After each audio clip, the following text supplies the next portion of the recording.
Hola, ¿qué tal amigos? ¿Cómo están? Soy Salvador Álvarez, Chava Álvarez para los cuates, y les recuerdo que toda opinión vertida en estos videos y cápsulas es mi mera responsabilidad, mi muy particular punto de vista y pues a quien le venga el saco, que se lo ponga. Pues el tema del día de hoy es la ideología que implanta Hollywood. Hollywood, una ideología para la manipulación. Pero bueno, vamos a ver qué es esto, una idea. Vamos a partir desde lo que es el concepto de una idea. Que es una idea? Pues es algo que se lleva a concreto, es algo que se deriva de una representación mental. Y una ideología, pues es una serie de ideas que conforman distintos puntos de vista. Eso sería a grandes rasgos, de una forma bastante burda, esto. ¿Y por qué tomar esta cuestión de Hollywood como pretexto? Pues a final de cuentas, Hollywood es una de las grandes industrias, una de las dos grandes industrias globales del cine, porque hay que recordar que en Asia tienen otra que es Bollywood, allá en la India, que también hace una producción masiva de cine. Y bueno, pues Hollywood es un gigante que tiende a crear las mejores producciones, y por mejores vamos a entender que son aquellas producciones que tienen el suficiente dinero para recrear cualquier cosa, cualquier fantasía que a nosotros nos pueda gustar o no. Pues bueno, todo inicia ya en el año de 1923 en un territorio en el estado de California, allá en la Unión Americana, que se llama Hollywoodland. Hollywoodland, así se llamaba ese territorio, y era precisamente un lugar maravilloso porque ahí en una de las montañas de las que existen ahí, pusieron con grandes letras Hollywoodland. Pero era al principio, pues se estaba haciendo un negocio inmobiliario, gracias. Era una inmobiliaria la que estaba vendiendo terrenos ahí en California. Originalmente no estaba pensado, fíjense bien, estamos hablando de los años 20, no estaba pensado para hacer estudios de cine, todavía no corrían ni la remota idea de que iba a ser lo que llamamos hoy la meca del cine. Gracias, Karen. Bien, pues simplemente eso fue lo que pasó. Allá en 1911, fíjense bien, surge pues estos inventos, ¿verdad? Lo que sería el kinetoscopio, que es como el abuelito del cine. ¿Y quién creen que empezó a comprar patentes y a experimentar con esta idea?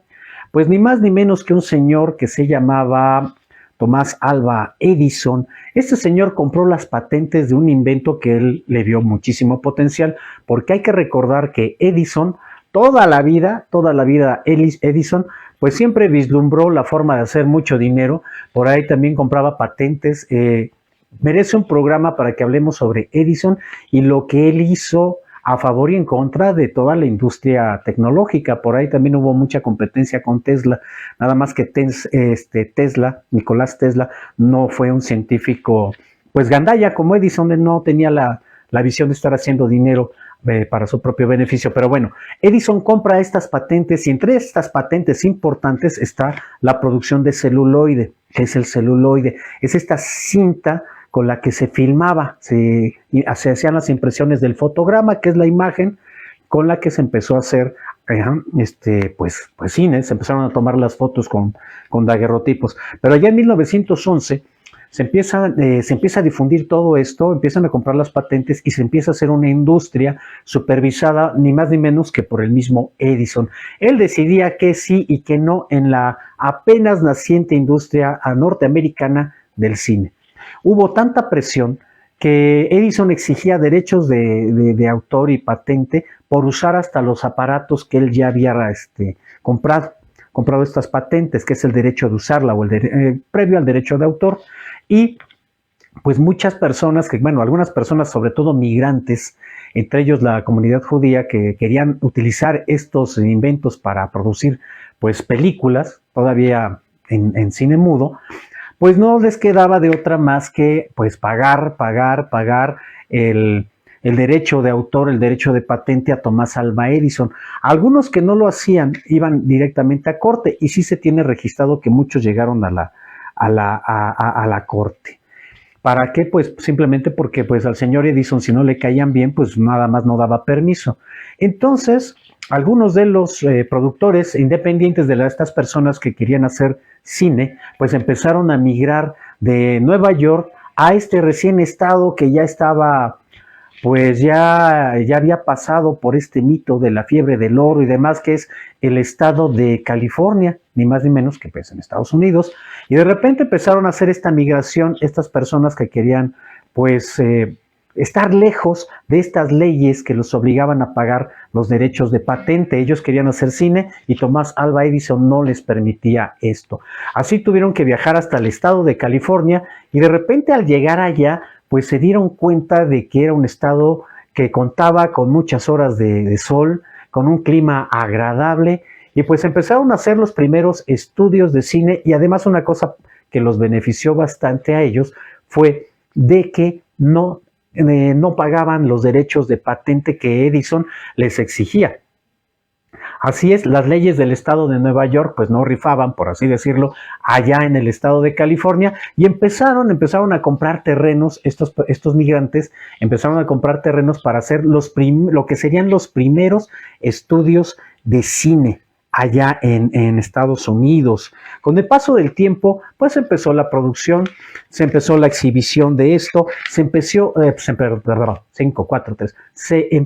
hacer el comercio de lo que iba a ser una de las grandes industrias del mundo, que es el cine. Por eso su origen fue en el siglo XIX, y ya como negocio se establece en Nueva York con este señor Edison, y a California llega también a principios del siglo pasado y se empieza a hacer toda esta organización.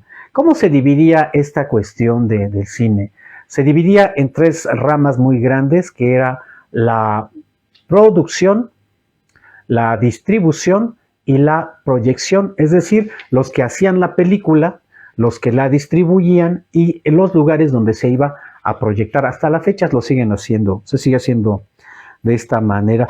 Pues aquí hay un chisme, dicen que hasta Edison llegó a contratar a la mafia para convencerlos de que le pagaran la patente o dejaran de hacer cine allá en Nueva York. Bueno, pues después de que llegan a esta tierra prometida, California, y que empiezan a comprar muy baratos los terrenos para hacer los estudios, los próximos estudios, pues empiezan tres grandes empresas, bueno, porque van a ser tres grandes empresas, que va a ser la Warner Brothers, la Fox y la Paramount Pictures, las películas, los grandes monstruos del cine hollywoodense, ahí están. Pues empiezan a hacer estos estudios y empiezan a ver que tiene una gran repercusión este maravilloso invento. ¿Dónde fueron las primeras producciones del cine, ya por así decirlo, a nivel masivo? En los teatros. Hay que recordar que uno de los grandes entretenimientos del ser humano durante siglos fue el teatro. Entonces, pues que era lo necesario, pues una pantalla, entonces se hacía la proyección en estos teatros. Con el paso del tiempo, pues ya fue necesario pensar en que la gente quería estar viendo estas películas, quería estar viendo estos trabajos y no cabían en los teatros tradicionales. Se empezaron a fabricar los primeros cines con pantallas, queridos amigos y amigas, yo creo que de unos 20 por 30 metros, 50 por 30 metros, pantallas realmente gigantes. Con decirles que había cines cuya capacidad de espectadores eran aproximadamente de 2,000 personas. Así es, 2,000 personas presenciaban el evento de una película. Con el paso del tiempo, pues empiezan a difundirse las películas. Al principio la gente quiere ver la trama, la emoción, lo emocionante que es el cine. Y también con el paso del tiempo empiezan a surgir otra cosa que hasta la fecha seguimos padeciendo, que es el Star System. ¿Qué quiere decir? Que en un principio, cuando el cine se empieza a difundir, es por la temática, las películas románticas o de aventuras, y después va a ser por los actores. Así es, se empieza a identificar al actor como el personaje principal que llevan estas historias a la pantalla grande y se empiezan a volver famosos y empieza a surgir todo este mito de este gran negocio que se hace ahí en Hollywood. En Hollywood empiezan a producir todo este tipo de películas. No había chance para el cine independiente porque era muy caro, tremendamente caro hacerlo. Por ahí uno que otro empresario empezó a a tratar de producir estas películas, pero se volvió un monstruo, y la gente, los dueños de estos estudios, de estas empresas, pues no dejaban muchas veces que crecieran pequeños productores, se volvieron independientes, casi no había esta posibilidad en lo que sería la fábrica de sueños. Pues ya una vez fundado Hollywood, empezó la guerra de patentes, que si tú le agarraste, Edison, ¿verdad? Que tú me agarraste esto, tú robaste esto, pero ellos también contaron con su tecnología, desarrollaron su propia tecnología a partir de estas patentes, con tal de no pagar precisamente este tipo de derechos de autor, ¿no? Que ya era un negocio bastante lucrativo. Fíjense bien que en los teatros, por ejemplo, donde se empezó a proyectar el cine, se cobraban 5 centavos. A esta monedita en Estados Unidos se le conoce como níquel. Entonces, estos teatros, debido al nombre de esta monedita, se les empezó a llamar como Nickelodeon. Así es, por ahí hay un canal, ¿verdad?, que así se llama. Pues el origen de ese canal, este nombre, es por el precio de 5 centavos que se pagaba para entrar a las salas de cine. Se construyen los grandes teatros, se empieza a fomentar el cine, se empiezan a generar aventuras, y el cine de repente se vuelve una industria tal cual, porque ya están contratando allá en los años 30, ya empiezan a contratar a los grandes actores, empiezan a ver ya grandes actores que empiezan a hacer películas de aventuras, y por ahí de esos años también va a surgir uno de los grandes íconos del cine, que va a ser Charlie Chaplin, que es el primer actor que propone que se haga un sindicato de actores ahí en Hollywood. Mi querida Tere Valenzuela, mi querida mamá teatral, bienvenida. Tere nos comenta, dice, toda mi niñez, ¿cómo dice? Ligada al cine de Hollywood. Y un abrazote para Tere y para Manuel allá en Jalapa, Veracruz, allá muchos abrazos. Así es, el cine siempre ha estado, a partir de ahí el cine estuvo ligado a la vida de tantas y tantas personas, millones de personas. La fábrica de sueños, así se le denominó, y bueno, pues a final de cuentas era una industria tremenda. Entonces empezó a haber estos tratos también por las cadenas de cine. Había gente interesada en el negocio, gente que no podía producir cine, pero sí podía construir complejos de cine o un cine. Entonces entraba en negociaciones con aquellos que producían las películas para su exhibición. Pero aquí viene esta cuestión que es nuestro tema, que es cómo se empiezan a difundir estas ideas, esta forma de manipulación de Hollywood. Pues bien, las grandes empresas productoras de Hollywood pues hacen estas negociaciones. ¿Sabes qué? Pues mira, yo soy películas fulanito, entonces tú tienes 20 cines, yo me comprometo a mandarte mis películas a estos 20 cines, pero aparte tengo estas otras que tú debes de proyectar todo el año. Si no quieres, me llevo mis películas y voy con otro distribuidor y a ver, arréglate como puedas. Pues era una industria que empezó a dejar muchísimo dinero, hasta la fecha deja millones y millones de dólares al año, la cuestión del Hollywood.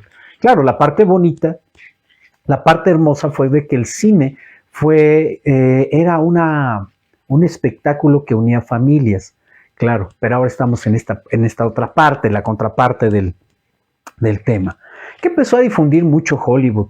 Y hay que recordar que Hollywood siempre se le ha visto como la fábrica de sueños y no como la industria que puede manipular una ideología a nivel global. ¿Qué quiere decir esto? Les voy a poner un ejemplo. Ustedes se acuerdan que México perdió la mitad de su territorio allá con Manga de Clavo, ¿verdad? Con el presidente López de Santana.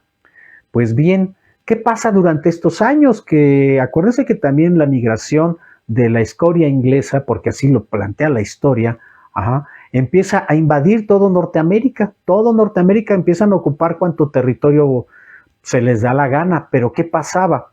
Que en esta parte de lo que vamos a conocer en el cine incluso como el viejo oeste, era una parte que no estaba poblada por esta población de la reciente nación que surgía. Por eso inventaron también el mito de la fiebre del oro, las grandes caravanas, para lograr migrar y a los estados que se encontraban, entre ellos California, ¿verdad?, que fueron parte de los territorios que México perdió, para empezar a habitarlos estos territorios, empezar a poblar todo ese país.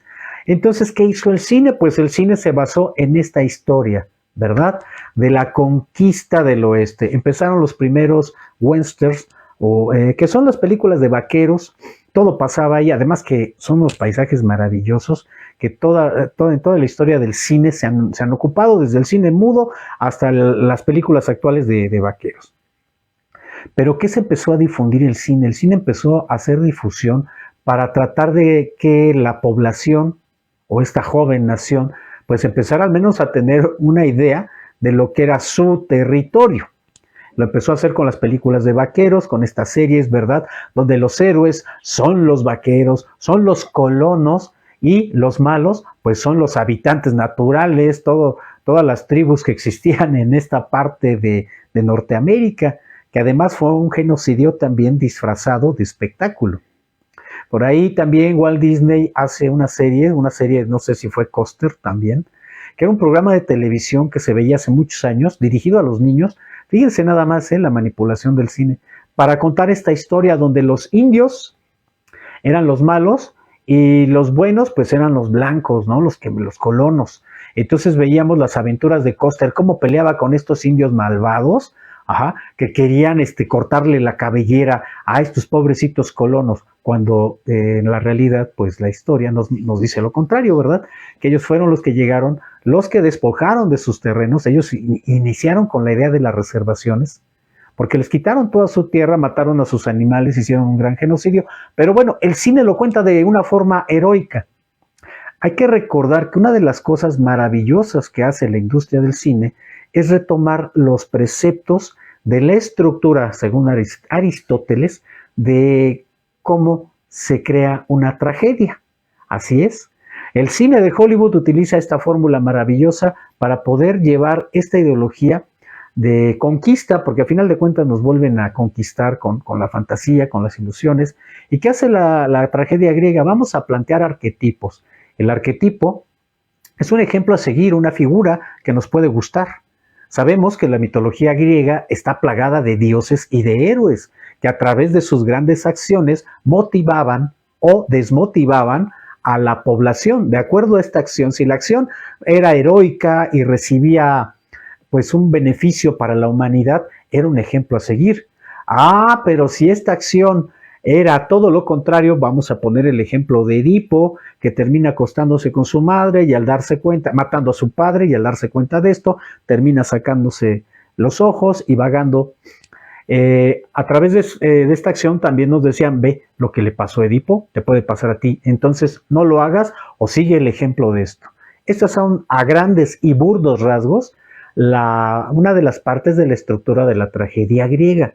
Pues el cine hollywoodense hasta la fecha lo sigue haciendo, ¿verdad? Nos sigue vendiendo héroes, nos sigue vendiendo fantasía. Pero si nos ponemos a pensar un poquito en toda esta cuestión de las películas, Hollywood siempre ha puesto a Norteamérica como héroe, como el salvador del mundo, contradiciendo evidentemente lo que pasa en la historia. Para muestra basta un botón, como les decía, simplemente estas historias, tantas películas que a muchos nos gusta ver del lejano oeste, donde nos están contando pues las aventuras en un momento histórico de invasión y de genocidio, ¿verdad? De una forma maravillosa. Viene la Segunda Guerra Mundial.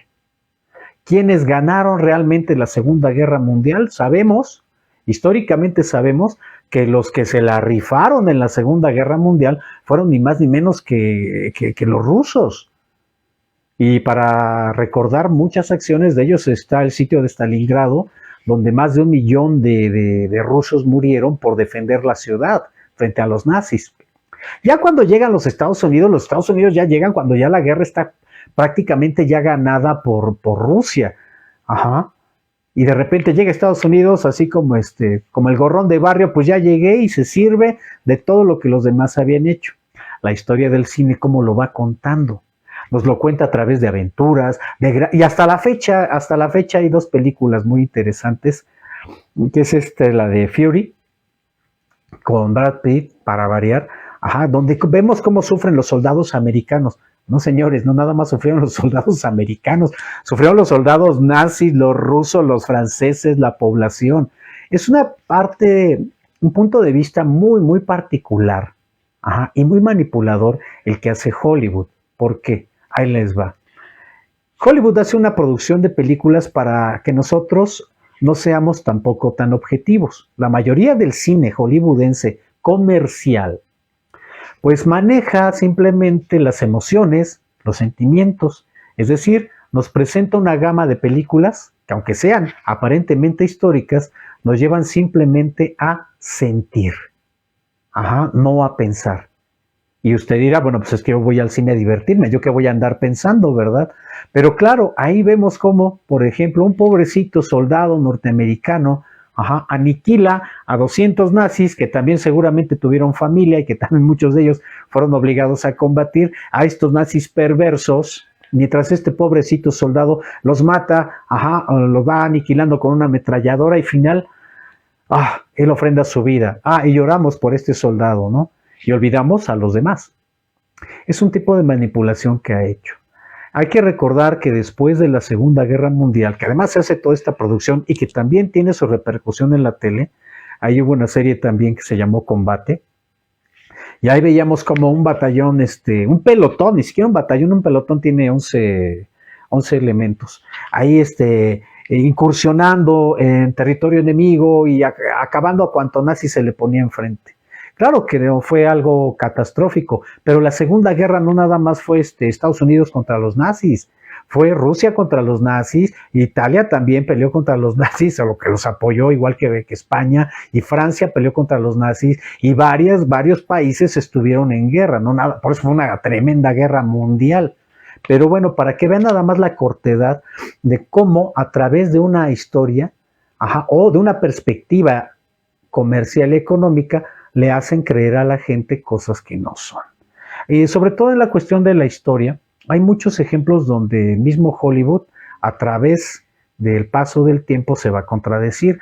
Uno de ellos es una película muy famosa que en español le pusieron El Guerrero Solitario con Clint Eastwood, y precisamente Estados Unidos hablan sobre el país de Granada. Tenían creo que 11 o 20 y tantos estudiantes secuestrados.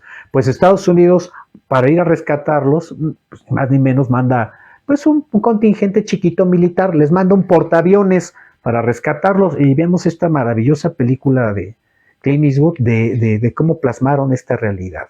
Ahora, antes del 9/11, de estos de estos atentados que suceden contra las Torres Gemelas, simplemente Estados Unidos ya tiene su producción de héroes, y por allá del año de 1900, que sería 90-91, aparece nuevamente este personaje Rambo. ¿Y qué creen? Que a Rambo lo mandan a defender al pobre pueblo oprimido de Afganistán, oprimido por los rusos. ¿Y quién iba a decir que después, en el 9 de septiembre, le echan la culpa a ellos, ¿verdad? A los talibanes. Ahí hay una gran manipulación. La manipulación que ha hecho el cine de Hollywood, claro que es a raíz de la comercialización, de plantear estos arquetipos, es decir, estos ejemplos a seguir. En la década de los 60, 70 empiezan a surgir un personaje maravilloso, que es estos vengadores, que al ver que la ley no cumple las expectativas ni protege a la ciudadanía, surgen los Vengadores Anónimos, y para muestra está un actor que se llamaba Charles Bronson haciendo estas películas. Después se une otro maravilloso personaje, ícono del cine, que es Harry el Sucio, que ellos van a generar y van a aplicar la ley por su cuenta, defendiendo al desvalido. A través de estas historias que Hollywood va contando y que Hollywood nos va mostrando distintos arquetipos, como si fuera una religión, porque si usted ve de repente las películas, desde el cine mudo hasta la fecha, se utilizan los colores blanco y negro. Pues bien, por cuestiones de personajes, todos los personajes y villanos en la historia del cine hollywoodense van a ir vestidos con tonos negros, y el héroe siempre será blanco, ¿sí? Blanco, como si fuera un poder supremacista, que es una de las cosas que Hollywood también fomenta mucho el racismo, aunque últimamente ya sabemos, ¿verdad?, que Disney ya está haciendo sus cuestiones inclusivas, pero bueno, yo les recomiendo, en este caso, abro un paréntesis, para que ustedes, amigos, vean un documental que está en YouTube que se llama ¿Qué es ser mujer? En inglés creo es What is the Woman? Ajá, es un maravilloso documental que nos va a dejar mucho que pensar acerca de esta ideología de género. Pero bueno, ya sabemos que Disney lo hace más que por ideología de género, porque pues hay muchísimo dinero y intereses que están fomentando esto. Pero bueno, esa es harina de otro costal. Siguiendo con esta difusión del racismo y del clasismo, sabemos que todos los villanos de Hollywood pues son de cualquier color menos blanco. Y que Hollywood ha tenido sus etapas como manipulación de distintos villanos, ¿verdad? Desde los malos y villanos latinoamericanos, centroamericanos, narcotraficantes, uy, qué malos son, y aparte los negros, perdón por la palabra, porque también luego se me esponjan, por la comunidad afroamericana, ajá, que son los malos. Además, ahí hay una película también, si quieren ver esto, que es la de The Warriors, una película de los 80s, sobre estas pandillas, y curiosamente los malos, o los feos son los negros, ¿no? Los que andan generando ahí todo el caos. Esto lo hace, y perdón por decir la palabra, no lo digo con ninguna intención de ofender, sino se me barre porque pues así yo aprendí esta palabra para que vean cómo la tiene uno introyectada. Pero bueno, Estados Unidos habla sobre esto, nos empieza a manejar los arquetipos también de belleza, de fisiología, que a tantos adolescentes les ha causado traumas a lo largo del mundo, ¿verdad? Porque hay que estar bonito. Hablan de simetría facial, resaltando la raza blanca. ¿Para qué? Pues simplemente para que todo el mundo pues sigamos esos ejemplos y nos cuidemos y queramos parecernos a estos arquetipos que nos están brindando. Por eso también una gran producción de Hollywood son las películas románticas, lo sentimental, yo diría sentimentaloide, porque nos hacen sentir, otra vez el micrófono, nos hacen sentir. ¿Para qué?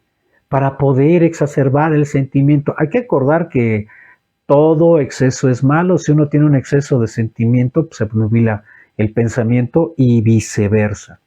También otra cosa que hace el cine, que aparentemente no nos damos cuenta, y esto se da a partir de la década finales de los 70s, es toda esta promoción comercial que hay en las películas de Hollywood. Así es, ni más ni menos. Se empiezan a ver ya las marcas, se empiezan a ver las marcas de cualquier producto, bebida, ropa, en las escenas. Haga de cuenta que aquí yo tengo mis instrumentos musicales y aquí le pongo la marca Kiko Kiko, ¿no? Aquí, por ejemplo, no existe esa marca, espero. Ajá. Y aquí sale la marca, o saco un refresco y lo destapo y se ve la marca, el reloj, todo esto. Un ejemplo, si no me creen, un ejemplo son las películas de James Bond. Usted vea las películas de James Bond, es el catálogo de lujo masculino más caro que hay cada 2 o 3 años que se hace una película del 007. Esto también lo difunde Hollywood, de hecho hay contratos. Hay contratos con las grandes empresas de comida, refresqueras, de alcohol, de tabaco, y hay grandes contratos simplemente por el protagónico que saca su cajetilla de cigarros y se ve la marca, y ya con eso están cobrando una millonada. Nosotros lo vemos como una escena aparentemente dentro de la película, pero no, es publicidad, es publicidad. Esto se fue marcando mucho en el cine. Claro, pues ya en el cine contemporáneo, estoy hablando de los años 50, 70 para la fecha. Ajá, porque además hay que recordar que otra cosa que vende en el cine eran los westerns y las películas de, ¿qué creen? De gángsters, de acción. Empiezan a hacer las mejores películas que dejan mejores ingresos. Y a la par, ¿por qué? Porque en los estereotipos son las películas que el público masculino va a consumir y para el público femenino el romance, la ternura, las comedias musicales y demás. Grandes millonadas entran al año con estos recursos. Allá en los años 70 fue muy usual en el cine de Hollywood las escenas de sexo. Pero ¿qué creen? Que también como hay liga de la decencia en Hollywood, si ustedes recuerdan, las mejores, por así decirlo, escenas donde se enseñaba más en el sexo, eran en las películas de terror para lograr una manipulación con los adolescentes. Si ustedes recuerdan películas como El despertar del diablo, Carrie, El bebé de Rosemary, Viernes 13, Pesadilla en la calle del infierno, siempre va a haber unas escenas donde los adolescentes hormonales pues están teniendo o están a punto de tener relaciones y de repente, rájale, aparece el asesino, el fantasma, el monstruo y se los come o les pasa algo. ¿Cuál es el mensaje que leemos en esas películas? El sexo es malo. Estás muy chavito para tener sexo. En lugar de lograr una orientación, pues se volvió también una forma de manipulación tipo fábula, ¿verdad? La fábula, pues te portaste bien, tienes premio, te portaste mal y estabas con tu novia toqueteándote en el bosque, otra vez, te aparece el monstruo y ahí valiste. Ese tipo de acciones las sigue haciendo Hollywood, o por ejemplo películas maravillosas como la de Will Smith, En busca de la felicidad, donde la meritocracia es válida y vemos la miseria de un hombre con su hijo que es tremendamente desgarrador. Fíjense, ahí sale el sentimiento, no la razón. Y si aplicamos la razón, vemos cómo este pobre hombre no tiene ninguna oportunidad porque todo está sustentado en el tremendo capitalismo, donde no hay ninguna humanidad. No existe la conmiseración ni la piedad para un ser humano necesitado de empleo, necesitado de un lugar donde vivir con su hijo. Para que vean nada más por dónde nos llevan. Claro que también esto lleva un premio. Están los Óscares, ¿verdad?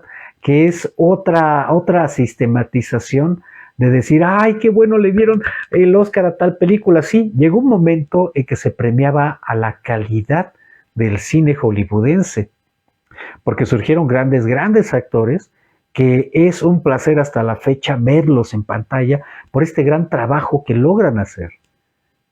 ¿A dónde nos llevan creando un personaje? Y claro, también había un director, había un guionista que nos llevaban aquí, si hablando de fantasía, a transportarnos a estos mundos maravillosos. Y merecían un reconocimiento, y el máximo reconocimiento pues fue la creación de los premios Óscares, que con el paso del tiempo hemos visto que pues se ha perdido mucho esto. Perdón, se me cayó mi acordeón, me entusiasmé. Se ha perdido con esto porque ahora lo vimos últimamente, se premia a lo que deja más dinero, no a la película maravillosa que nos puede dejar una enseñanza, una lección de vida, a una forma de pensar y ver la perspectiva de determinadas problemáticas, no, la que deja más dinero, la que deja más ganancia. Ahora son los grandes premios Óscar dirigido a esto. Siguiendo con la manipulación, la ciencia ficción ha sido también algo impresionante.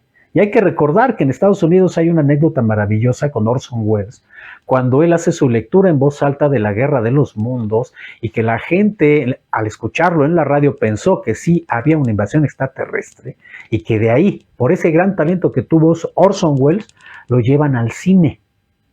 Y es donde va a crear una de las grandes películas que se llama El Ciudadano Kane, para que vean cómo va la manipulación. Pues también con la ciencia ficción nos conquistan, nos manipulan. Ya no están los héroes, ya no hay héroes en las películas de Hollywood donde tengan una ética, donde tengan una conciencia humanitaria. No los hay. Pero sí hay los héroes maravillosos sacados de los cómics, ¿verdad? Los que van a defender al mundo, pero curiosamente, si usted ve una película de Hollywood, rara es la película donde mencionan Latinoamérica, Parece que en Hollywood nada más existen los Estados Unidos y Europa, nada más, así tal cual. Si hay algún director que de repente se acuerda que esa película va al mercado latinoamericano, mencionan uno que otro país latinoamericano y a veces mencionan a Hollywood. Bueno, hay que recordar que hace poco hicieron Godzilla, ¿verdad? Y reventaron la plaza de Santo Domingo para hacer esta parte de una escenita donde vemos al fondo un volcán parecido al Popocatépetl, pero era toda una isla. Ajá. Entonces, bueno, retomando, esta cuestión de la manipulación está dividida en dos formas, que una es el cine que te hace pensar, pero ¿pensar qué? El punto de vista de quién y cómo. Y el cine que te hace sentir. Ajá, y hay infinidad de películas que nos van a hacer llorar. Y después cuando empezamos a reaccionar, vamos a decir, estoy llorando de esto.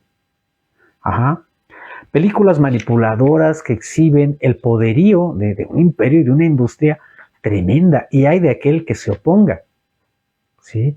Estamos bombardeados últimamente por películas de mala calidad, de un contenido tremendamente violento, soso, sin ningún raciocinio, ni ninguna aportación humanitaria. ¿Qué quiere decir esto? No nos lleva a la conciencia el cine de ahora. A partir de que se acaba con los grandes cines, se acaba también con las reuniones familiares y el cine deja de ser un evento familiar para convertirse en un evento clasista. Y no me dejarán mentir, simplemente en cuanto sale una ida al cine, en cuanto por ir a ver a un grupo de actores que trabajan, ahora ya ni siquiera trabajan con extras, ¿verdad? Como en los años 60 todavía, no, ahora con pura pantalla verde. Y además, otra cosa, ¿no? Imagínense, nosotros veíamos una película como, ¿cuál fue las películas más fuertes que empezaron de superhéroes? Superman, allá en los años 80, que fue maravillosa, se hicieron 3 películas de Superman, o 4 películas de Superman, y bueno, fue el primer héroe que llega en el cine contemporáneo a la pantalla, después metieron a Batman, y después se dieron cuenta que esa es una franquicia manipuladora y, perdón, buenísima para los adolescentes. Y hasta la fecha, de 10 años para acá, no han soltado a los superhéroes para nada, y los adolescentes los idolatran, los aman, los quieren. Eso es lo que le estamos dando a nuestra juventud. Claro, se vale, pero siempre y cuando sea la conciencia de que es un mero entretenimiento. Pero también a ver hasta qué punto nos dejamos llevar por este entretenimiento, porque no todo lo que brilla es oro precisamente con el cine hollywoodense. Ahora lo vemos precisamente con esta creación que en un principio estaba platicando al abrir el programa, que se organizaron varios productores para lograr esta industria. Pero con el paso del tiempo, ¿qué fue lo que sucedió? Sucedió lo contrario. Se juntaron varios para evitar un monopolio y ahora en esta parte de la historia lo que estamos viendo es la creación nuevamente de un monopolio. De un monopolio que es como Walt Disney, que evidentemente pues está funcionando muy bien porque tiene todo el dinero y los recursos para hacer buen cine. Y buen cine que no falte nada, que todo sea creíble. Pero Disney evidentemente pues jala con esta ideología y va a implantar ahora en nuestros niños y en nuestros adolescentes pues esta forma de pensamiento, ¿verdad? Que yo diría que estaba bastante exagerada, no me dejarán mentir. Simplemente los fanáticos de Star Wars vean cómo se han transgiversado tantas historias, tantas líneas de acción que por una parte era hasta cierto punto agradable ver esas películas y ahora ya se está volviendo con cierta moralina representativa de una ideología y de un momento histórico. Porque eso sí, sea buena o mala la película, siempre va a representar la ideología del momento en que se esté representando la película. ¿Qué ha pasado con el cine de Hollywood? Hemos visto que es una historia y una difusión del clasismo, del elitismo, del aspiracionismo, del racismo. Porque lo que le decía, la gente de piel o la gente afroamericana son los malos. Además ve usted toda la variedad. Creo que hasta que surge Arma Mortal con Danny Glover y Mel Gibson hacen esta combinación, donde los negros no son tan malos ni los blancos no son tan buenos. Hablando de estereotipos de cine. Nuevamente, pues cambian de atacar a los nazis en el cine. Cuando termina la Segunda Guerra Mundial, empieza la Guerra Fría y entonces ahora los malos son los rusos, hacen las caricaturas. Los científicos que, debido al cine y las caricaturas hollywoodenses, van a ser denominados científicos locos, ¿verdad? Y además todos hablan con un acento así también medio alemán y ruso. Esta cuestión del cine hollywoodense, porque hay esta parte que se implanta como si fuera una religión nociva, porque difunde esta ideología a favor de quienes. Ellos han puesto a través del cine, esta industria, como los grandes salvadores del mundo y sabemos que no es cierto. Sabemos que no, la historia nos marca otra cosa, la historia nos marca una gran manipulación tremendamente masiva. Hablo de estas grandes cúpulas de poder. Sí, no, pues ya sé, yo nunca voy a llegar a Hollywood, ni menos con esta ideología, esta forma de pensamiento. Pero esto es lo que hace el cine de Hollywood. Sí, pues la recomendación es de verlo y hasta ahí. Pero si usted quiere utilizar un poquito de razón, ir un poquito más a fondo, pues se va a llevar grandes sorpresas de ver cómo se trata. Ajá. En Hollywood vemos estos grandes superhéroes que con un pasador son capaces de reparar una nave extraterrestre. Y sí, me va a decir, ay, pues para eso es, pues sí, pues ajá. Pero también hay que leer un poquito atrás el mensaje que nos están dando. Hay que recordar que los latinos somos elementos desechables en el cine hollywoodense, ¿eh? ¿No, verdad? ¿Ve usted cualquier película de acción donde sale el latino? O somos los primeros que nos morimos en las películas de terror o en las películas de catástrofes, porque somos los que andamos lavando los baños ahí en las oficinas y demás. Vea nada más el punto de vista de Hollywood interracial, ajá, y vea cómo manipulan a toda la población. Y esto es una cuestión global. Y son millones y millones de ganancia.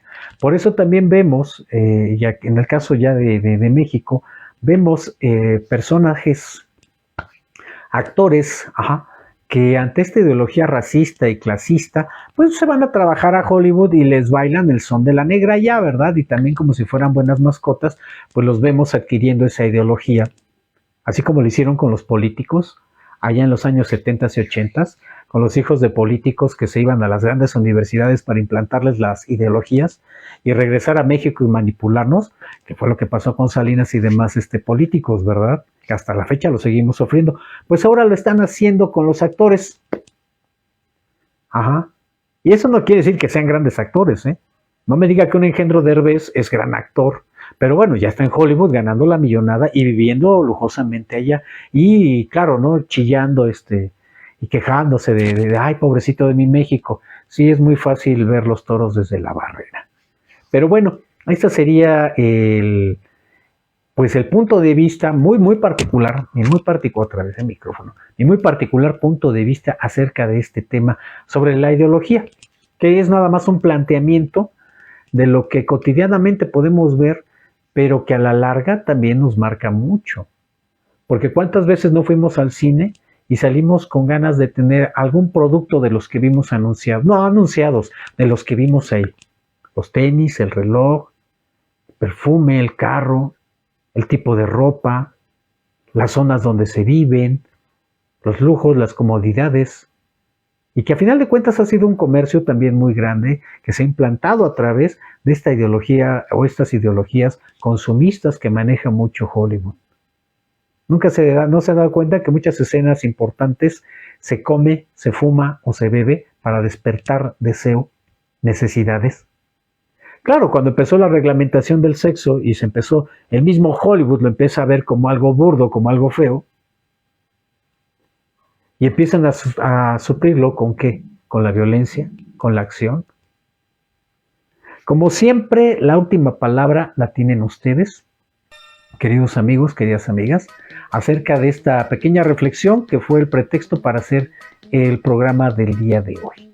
Y cualquier duda, opinión, sugerencia, que es muy importante que también pues nos den su propia propuesta de qué temas les gustaría que platicáramos, está adelante. Las puertas abiertas de Chava Álvarez están para ustedes, para poder realizar todavía más y más programas. Muchísimas gracias a todos, como siempre, muchas gracias. Un abrazote donde quiera que estén. Saludos a Tere Valenzuela, a Luis Ernesto González, a Karen Muñoz, a Carla Zamudio, mi querida Carlita, un saludo pues para allá, de aquí para allá, de allá para acá, que nos está viendo allá en el hermosísimo estado de Chetumal, que esperemos todos se encuentren bien, porque bueno, es la época de huracanes. Cuídense mucho, un saludo para toda la familia, nos vemos, cuídense, pórtense bien, nos vemos, hasta la próxima, bye.